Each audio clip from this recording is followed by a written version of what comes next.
In this series exploring Dubai, we've shown what a family-friendly destination Dubai is, with its affordable all-inclusive resorts with giant aquariums and exhilarating water rides and dolphin experiences, to an indoor ski resort, a shopper's paradise, and themed attractions for the youngsters.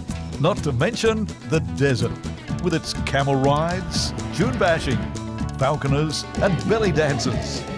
In programs ahead, we'll show the rich events calendar in Dubai, from horse racing to film festivals. And we'll explore the gastronomic delights of Dubai, from its food festivals to its world-class restaurants. This week, Dubai's rich culture.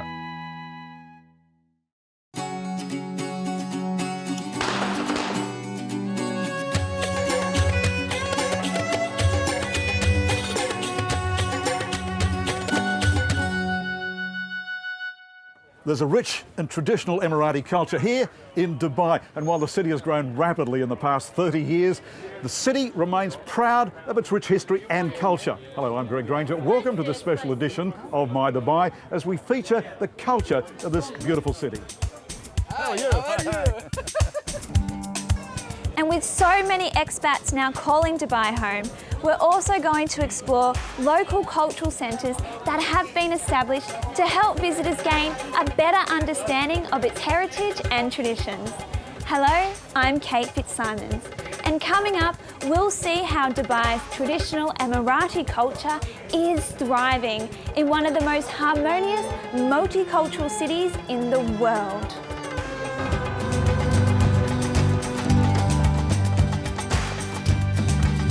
Explore behind the ultra-modern facade of New Dubai and you'll find a city brimming with old world ways.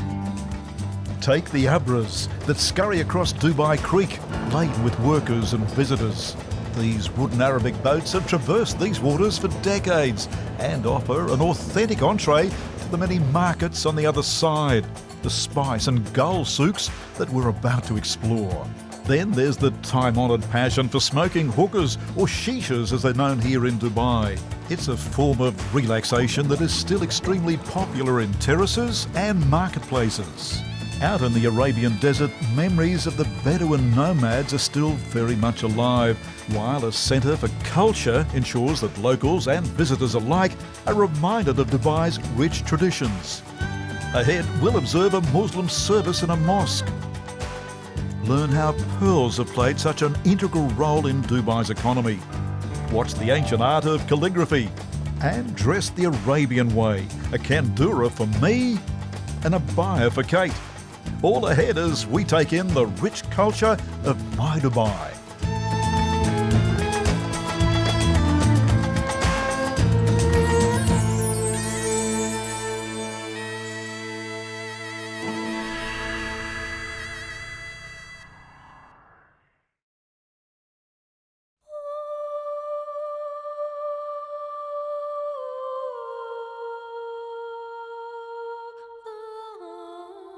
For centuries, the Bedouins have roamed the Arabian desert. Hamid here remembers that semi-nomadic life well. Now, he doesn't know how old he is, but he does recall life as a younger man, those days when his family camped around a well until the water ran out. Only then did they move on, hauling their belongings on their camels. Today, Hamid shares memories of life as it used to be. So what we're seeing around us here today is exactly the way that Hamid would have lived in days of old? It's the same stories, the bonfire, sitting, gathering, chatting, put the family together, which is really something very important. And Hamid and his brothers and his children and his grandchildren, they're able to sustain the Bedouin lifestyle of old. All the Bedouins are the same. They still take everything with them from a generation to another generation, teach their kids the same rules and regulations. Bit modern, but they still come back to the typical Bedouin style of living. One of Hamid's colleagues is crushing some coffee to make some coffee. What's happening there? They teach the youngest in the family to welcome people by serving them coffee. and he's roasting the coffee using all the items called mihmas, which is to roast the coffee beans, then boil it with water, adding all the spices, za'faran, rose water, and welcome people till they're done. That is the time this dalla, which is the pot, finish, and he makes another one. What was their main food source? How did they survive so many thousands of years out here in the desert? What food kept them alive? المرعى ملحية المطر. The most important thing, which is source of life, is water. When you find water, all the other things are just easy. And this is how they used to look after their wealth, which is camels, goats, sheep. They used to swap, exchange it with materials, with food, with rice, with everything. So water was the key, and they would move from water to water, from oasis to oasis. Till this source of water is about to finish or finished, they will move till they find somewhere else, they settle down, but no one knows for how long. Which is digging a well. It might be for 10 meters, it might be for 30 meters, it might be enough for a month, it might be enough for a year. And this is exactly how they used to live. Now, Hamid, we see the walls of your villa here are made of a material that you can pull down and move on when you have to migrate. هذا عريش يسمونه عريش. It calls the arish. It is very removable and very light.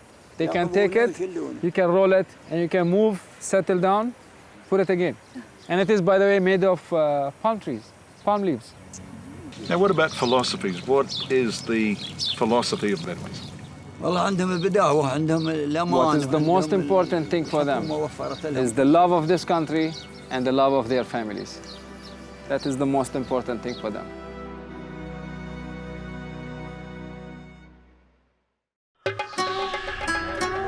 Leaving the desert, we travel to the historical core of Dubai, the spice souk, where I'm greeted by a powerful aroma, fragrances from spices all over the world.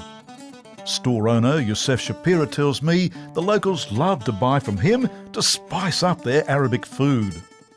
Well, Joseph, this is your very colourful world, and so many spices, so many herbs, so many wonderful things like, now this is for eczema, is it not? Yes, sir. This is sulfur. They use Sulfur? for allergy and they use for eczema.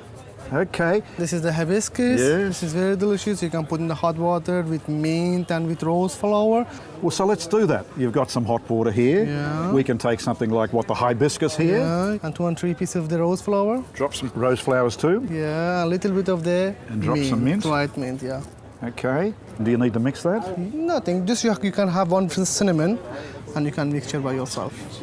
And you can mix it with sugar also if you like it, but better to drink like this normal. Yes, and yes, you will yes. drink it. It's very good, healthy for your body, good for the digestive problems, good for stomach. You can drink it. I like that. I like that. Now, the product that really fascinates me here is frankincense. Yes, this is frankincense. Frankincense and You can have the myrrh. the myrrh. This is also very. And now you burn that here. Yes, you can burn it actually. So how does that happen? Can you do One that piece for us? of them you put in that fire Yes. with myrrh together, and they will burn by quiet. Very special. Well, now smell that. Quite potent, isn't it? Quite strong. Yes, it's too strong actually. A little bit strong for you, but for us it's not, because every day we have like same smell every day. And the fascinating thing is here that you have genuine Emirati people come every day, buy these products, use these products in their own homes. We have the local, we have the tourists, Indian peoples, everybody. They know all of them. Even the Australian also, they know what frankincense and myrrh. Nearby is the Dera Gold Souk, the largest gold market in the world, with over 300 shops bursting with gold jewellery and gold bars. Gold, gold, gold. So much gold here in Dubai. This is the world's biggest gold market. And the reason it's the biggest gold market is that people come from all over the world because there's no markup, no taxes. Now you have gold bars like this. Well, that's just $40,000. You have smaller bars like this. Now that's only $4,000. Or jewellery ranging from 24 carats down to 18 carats. While I'm weighing up the gold bars, Kate is adorning herself in gold. Now, gold jewellery is a big, big thing in Dubai. And what we have here is a set handcrafted all the way from Italy. It's diamond cut, so it's super hollow, super light, and super stunning. Wearing that lightweight jewellery around her neck is one thing. Imagine slipping into this all-gold dress. Here we have have a 21-carat gold dress weighing a whopping 20 kilos and worth $1.4 million. Now, as you can see, it starts with the necklace here, goes through with a thick gold embroidery all the way down to the legs, and would you look at that, we even have matching boots. Now, how about wearing that to a fancy dress party? Across the Dubai Creek, there's another district in Dubai that specialises in educating both locals and visitors alike about the Emirati history and culture. Well, one place in Dubai that is a real cultural oasis is here at Al Fahidi. Beautiful alleys, many of them adorned with artwork. Towers, high wind towers, which extract the hot air and blast in cooler air. And of course, a big cultural centre here that we're about to discover.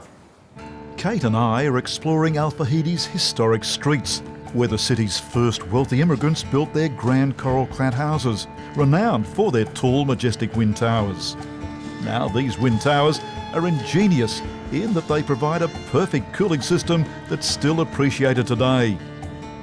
The historic quarter of Al Fahidi has been preserved and restored to its former glory, with its houses converted into museums and art galleries, like the colourful XVA Gallery. XVA is a contemporary gallery showing art from artists all over the world, but primarily the Middle East, Southeast Asia and Iran. You've got art all over the walls here, art everywhere. Yeah, we've got a hotel and a cafe and a gallery, so art's all over. And a resident artist, yes, he lives here majority of the year, and you'll come into the courtyard one morning and you'll see a new piece he's just created. The intention upon arrival in Dubai was to open a gallery in this district, because when I first woke up in Dubai the first morning, I said, take me to the oldest part of Dubai, and I was brought here. And in those days, the alleyways were sand and goats were walking around, and the houses were in ruin. But I knew this place was special, and I wanted to make my gallery here. Sika Art Fair takes place in the Al Fahidi historical neighborhood where XVA is located, and again it shows art by artists from all over the world, adorning all the walls, installations, talks, performances. It's a really great festival. The climax for visitors to Al Fahidi is to share a traditional Arabic breakfast in the Sheikh Mohammed Centre for Cultural Understanding, to learn more about the rich culture here. Our breakfast is enjoyed with Nassif Kayed, Managing Director of the Centre. And Nassif, the last final lovely, beautiful Arabic gesture is to serve up this feast. Absolutely, this traditional Emirati breakfast. We sit, we have a chat and we talk, and that's, time for cultural understanding. This is here the dango, the chickpeas, the balali, vermicelli noodles with eggs, khamir, bread kind of like waffle. And the dates, Nassif. Absolutely, they go first. Right before you get into eating, you have to have a date. Settles the stomach? It coats the stomach, actually. That's one of the principles of the 45 benefits of dates, is that one of them coats the stomach, so now you're ready to download into your stomach anything you want. And how often would you have this sort of traditional breakfast? We try to do it as often as possible, but now, if we're lucky, we do it on a Friday, which is our holiday, which is our day off. Because of the fact that we are busy now. This is a metropolitan city. We are up and running early in the morning. Everybody's got their dues. And things used to be a little bit slower, not fast life lane like now these days. Now, interesting point you make, because Dubai is in the fast lane. Absolutely. Skyscrapers shooting up every other day. Absolutely. And yet you're retaining your traditional ways. Well, it's not easy, but this is the beauty of this city, where the past and the present all in the same time. We grew so fast within the same generations. Usually take 2 to 3, 4 generations to build the city to where we are, like in Sydney, Australia. Yeah. The concept here is that it is not easy to keep our traditional dress, to speak Arabic most of the day. It's hard. You have to speak English at one time or another. No, it's really a matter of that you become more versatile and more universal. It's okay, no problem. We do the best we can to keep our tradition, but it's not that easy. You have the cultural centre here, very impressive. Thank you. What exactly are you trying to achieve here? Well, this center is really built for all aspects of society, particularly us as Emiratis. We need to learn about who we are, why we are the way we are. Everybody's asking us, why white, why black, why you sit on the floor? I say, why not? We didn't have trees. Where were we going to cut trees and build tables from, And for people, when they walk into our lives, to our country, to our nation, how do I deal with you? Why do you dress like this? Is it okay if I sit like that? Is it okay if I shake hands? Nice. So really, it's a venue for everybody to get to know about about each other themselves and learn about how to talk to other people. So, Nassif, time to... Dig in. Yes, shall we? Yeah. Again. At the end of our enlightening breakfast with Nassif, he offers to show us the local mosque. Visitors are welcome, he insists, and so it's with a great sense of honour that we enter the Grand Diwan Mosque.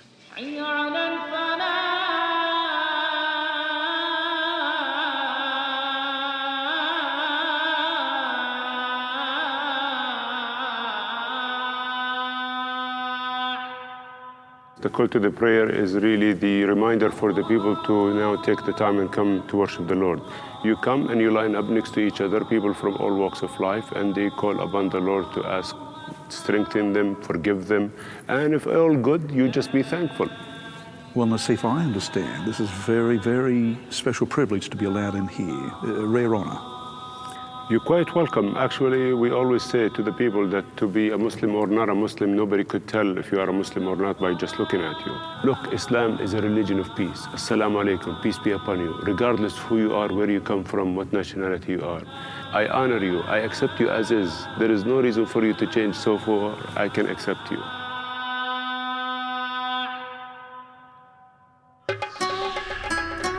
Later, Kate is given the opportunity to dress the traditional Emirati way, with Dahlia Kayed dressing her step-by-step in the abaya. So we're going to start with the abaya. Great. So this is the big dress Yeah. that covers all the body. Is that right? Yeah, basically it's just like a coat, almost, you could say. And is this for cultural reasons, traditional reasons? Well, this is culture more than anything else because religion, really, it doesn't say anything about wearing black or wearing a dress. Okay. But it does talk about something called modesty, which this could be used as a modest dress, but not all the time. Right, and so it has to be in black? It doesn't have to be in black. It could be in any color, actually. I would say more recent fashions, because it's more fashionable more than anything else. Okay. Is lots of color, especially because it's a little bit cooler. So we're wearing like wool and more cotton fabrics. Nice. Yeah. Okay, so we've got the abaya on me. What comes next? So we have the shayla, and this is another part of the traditional dress. And this is a practical way of covering your hair from the sun and the sand, which was the harsh weather elements we would have here. For older women, the final adornment is the burqa. This article is becoming less and less popular, with only 1,000 women or so in Dubai still wearing it. So this is something also that like women would begin to wear probably around the age of 15 when they wanted to begin to cover their face out of protection from the sun. Keep it nice and youthful. Yeah, exactly. And actually the joke is that the older you got, the more you covered of your face. Trying to keep it young. Yeah.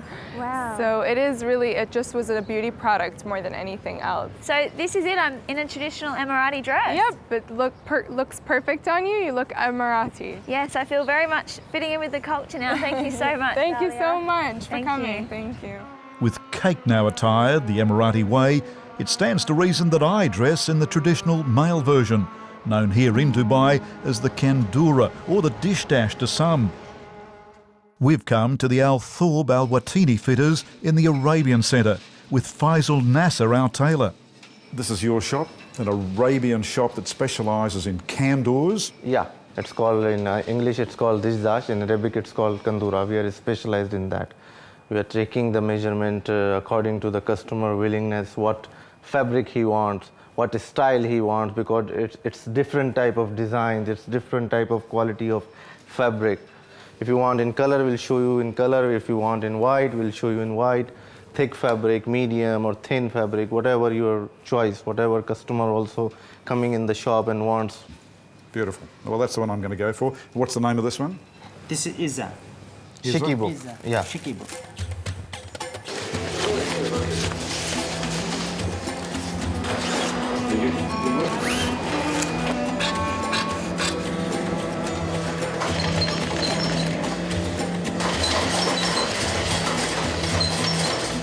Well. This is... I'll dress you up completely.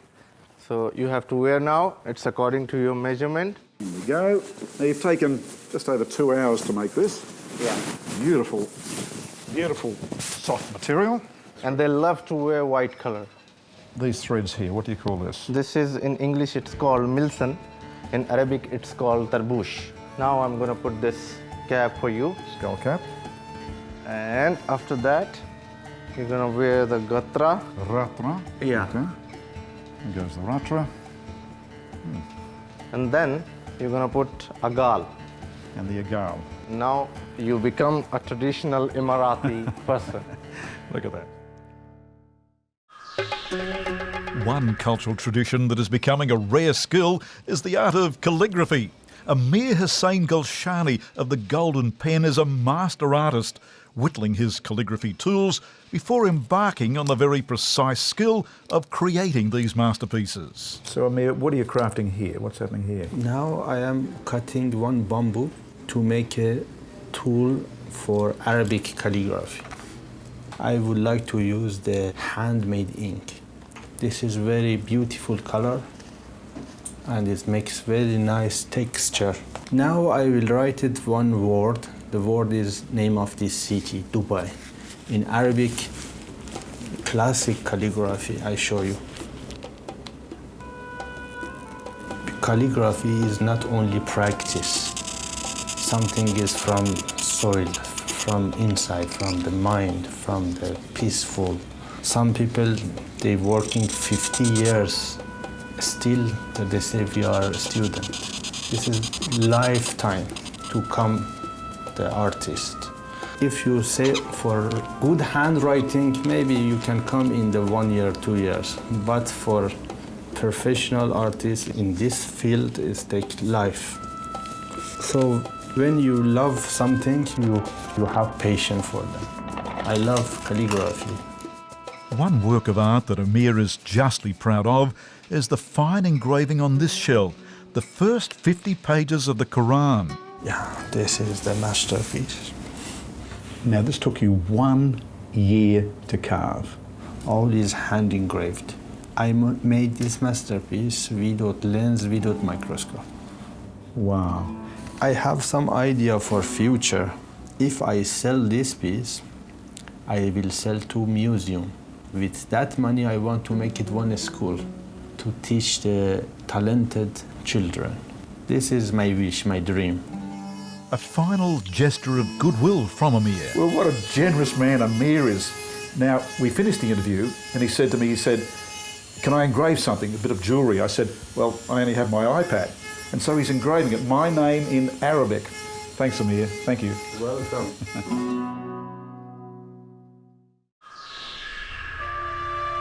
Looking back on Dubai's rich history, pearls have played a very significant role in recent times. What a dazzling adornment pearls are, and here in Dubai they're extra special. Pearl diving was once the most lucrative profession in the United Arab Emirates, with some of the world's finest pearls found in the waters of the Arabian Gulf. What we're visiting today is the Dubai Pearl Museum.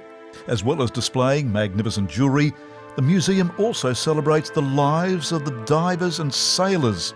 Museum creator is Fida Allo. It was very tough life. I relied on the pearls, and it was actually the only income was pearling industry. We are talking before the discovery of oil.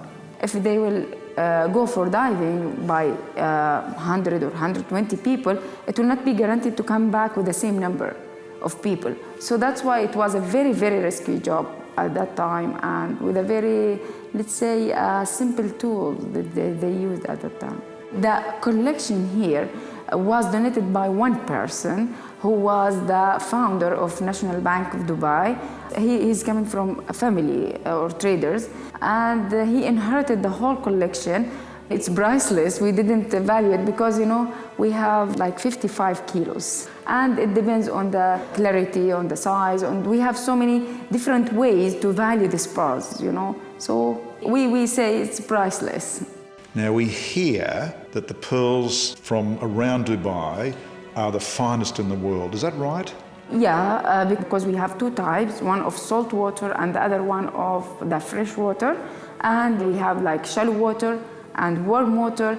So all these factors will give best environment for growing the most expensive pearls in the world. And you know, these pearls, like it tells the history of the area and our, let's say, our fathers and grandfathers. It's our history. We link or we attach to these pearls because it tells what we had at that time. One final experience exploring the culture of Dubai is in the courtyard cafe that is the Arabian Tea House. Once again, we're joined by Nassif Kayed, who explains we can choose between more than 100 types of teas. So what's happening here? Let's show you this is how we do this. You throw in this natural leaves of green tea with jasmine, and it dissolves, and we have an afternoon tea. Now tell me this, how traditional is it for Emiratis to sit and have a tea like this? Throughout the day, yes, absolutely. Especially the afternoon, after the third prayer of the day, it's the perfect time for family to gather. This is strictly traditional. Now we're watching that tea slowly break open there. Yeah, see, this is a new invention. It's a work of art. Look at that. Oh, there is the whole plant growing in there now. My goodness, I've never seen anything like this in my life. Well, it certainly looks pretty, and it's ready to drink now, is it not? Absolutely. Shall we? Indeed, indeed. Right. Lovely way to finish our experience here in Dubai. There you go. Oh, lovely and hot, certainly fresh. This is some experience. Here's cheers. Thanks Cheers to you. very, very much. Same to you. Thank you for coming. Cheers, cheers. In coming episodes of My Dubai, we'll discover its rich events calendar. From the world's richest horse race to international film festivals and top performers like Sting. And we'll discover the gastronomic delights of Dubai, from its food festivals to its world-class restaurants.